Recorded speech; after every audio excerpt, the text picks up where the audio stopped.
প্রতি বছর আমরা এছাড়াও কৃষকদের 10,000 টাকা করে দিই, মানে দুবারে দিই, এবং যার মাত্র 2-3 কাঠা জমি আছে সেও 4,000 টাকা পায়। কৃষকদের 10,000 টাকা করে দিই।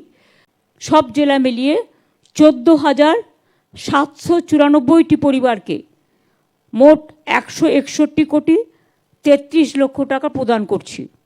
এটা ওরা ডাইরেক্ট ব্যাংকের মাধ্যমে পেয়ে যাবে। এবং এটাকে আমি উদ্বোধন করছি কারণ ডিএমরা সকলেই আছেন, সুতরাং ডিএমরা এটাকে ব্যাংকের অ্যাকাউন্টে টাকাটা চলে যাবে। মমতা বন্দ্যোপাধ্যায়ের নেতৃত্বে রাজ্য সরকার বাংলার মানুষের জন্য প্রতিনিয়ত নিঃস্বার্থভাবে কাজ করে চলেছে। উত্তরবঙ্গে ঘটে যাওয়া সাম্প্রতিক প্রাকৃতিক দুর্যোগ ও দক্ষিণবঙ্গে অতিবৃষ্টিজনিত বন্যায় ক্ষতিগ্রস্ত অসহায় পরিবারগুলির কথা ভেবে তাদের সকলের পাশে দাঁড়িয়েছে পশ্চিমবঙ্গ সরকার। রাজ্য সরকার শুধুমাত্র প্রশাসনিক পদক্ষেপে সীমাবদ্ধ নয়, তারা আন্তরিকতা ও সমবেদনার সঙ্গে জনগণের প্রতি দায়বদ্ধ। এবার দুর্যোগে ক্ষতিগ্রস্ত বাড়ির পুনর্নির্মাণের জন্য পদক্ষেপ নিল রাজ্য।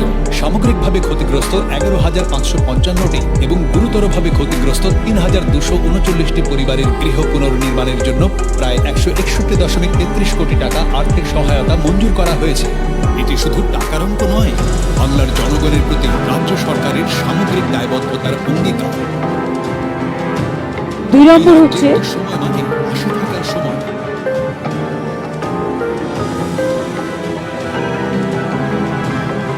পশ্চিমবঙ্গ সরকার মানুষের পাশে, মানুষের সঙ্গে, মানুষের জন্য। এছাড়াও আপনারা জানেন যে বন্যা কবলিত 1,37,000 কৃষকদের মধ্যে ফসলের বীজ, সবজির বীজ ও অন্যান্য কৃষি উপকরণও বিতরণ করা হলো।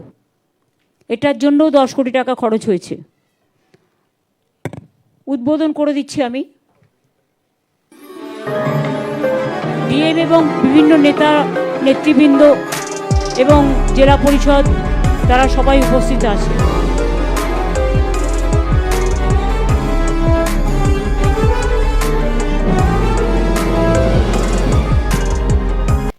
এছাড়াও বন্যা ও ধস কবলিত এটা দেখিয়ে দিয়েছে কৃষি জমি পুনরায় চাষযোগ্য করার জন্য দার্জিলিং, জলপাইগুড়ি, আলিপুরদুয়ার ও কুচবিহারের 807 জন চাষিকে আর্থিক সহায়তা করা হলো, যেটা 47 লক্ষ টাকা। এছাড়াও আপনারা জানেন যে কৃষকদের ইন্স্যুরেন্স, শস্য বীমা আমরা বিনা পয়সায় করি, যেখানে কৃষকদের থেকে 1 পয়সা নেওয়া হয় না।